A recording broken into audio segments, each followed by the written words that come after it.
Hey yo! What's up mga idol? It's me Rams again at welcome back again sa aking YouTube channel. So kung bago pa lang kayo sa aking channel, please subscribe and hit the notification bell para mas updated sa mga panibago kong ina-upload. So kamusta po ulit mga idol? On duty naman tayo.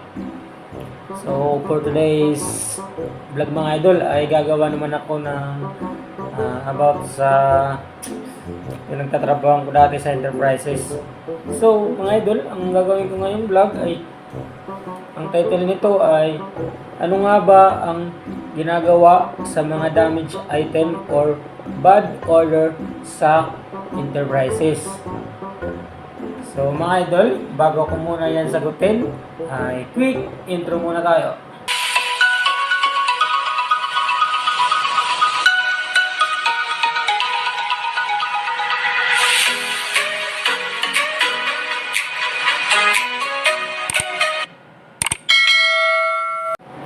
So, yun mga idol, ano nga ba ang ginagawa sa mga damaged item or bad order sa enterprises? So, mga idol, so ganito po ang ginagawa ko kasi ako ang dating checker. Dati po ako yung checker ng enterprises. So, ganito po ang ginagawa ko.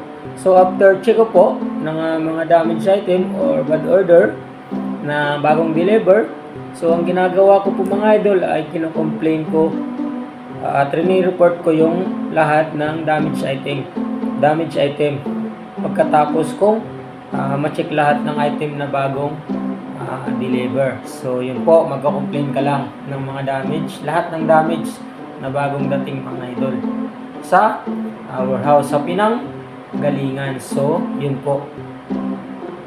So paano naman kung di malala mga idol ang damage ng item na yan, na bagong deliver na yan?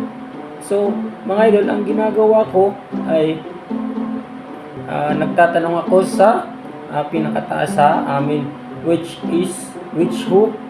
the manager. So, yun po. Kasi nung checker ako, may sariling cellphone yung company. So, doon po ako mga idol nagko-complain at nagre-report.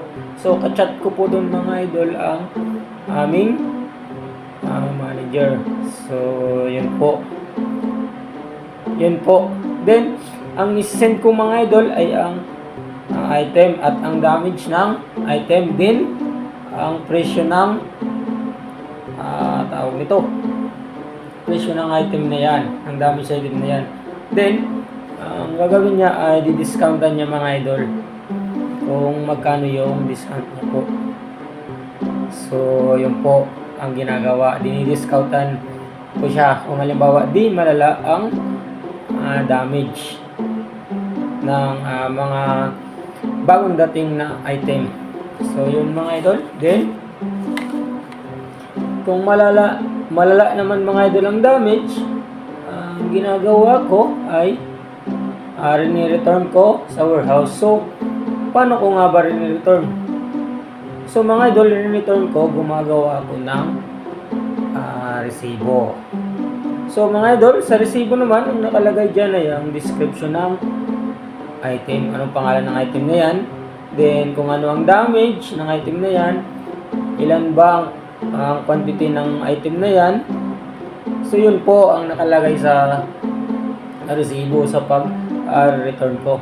Then sa pag-return naman mga idol ay maghihintay ka ng another deliver retracking, another delivered item. So yun po para ma-return mo sa warehouse. So yun lang mga idol ang ginagawa ko bilang checker sa enterprises ng mga damage or bad order. So yun po, madali lang po kung sanay ka na. Hindi naman po ako magaling.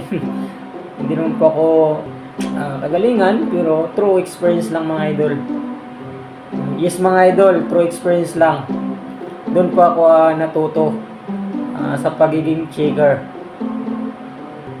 So ganun po, kabisaduhin nyo lang lahat ng item, kabisaduhin nyo lahat ng trabaho at pagkakatiwalaan kayo ng ng manager at supervisor nyo mga idol. So yun po mga idol, kung may tanong kayo, paki-comment na lang sa baba at akin pong sasagutin yan. So I hope meron naman po akong na-share sa inyo kahit kunting information lang, kahit kunting tulong lang. So hanggang dito na lang mga idol. Maraming salamat sa panonood. God bless.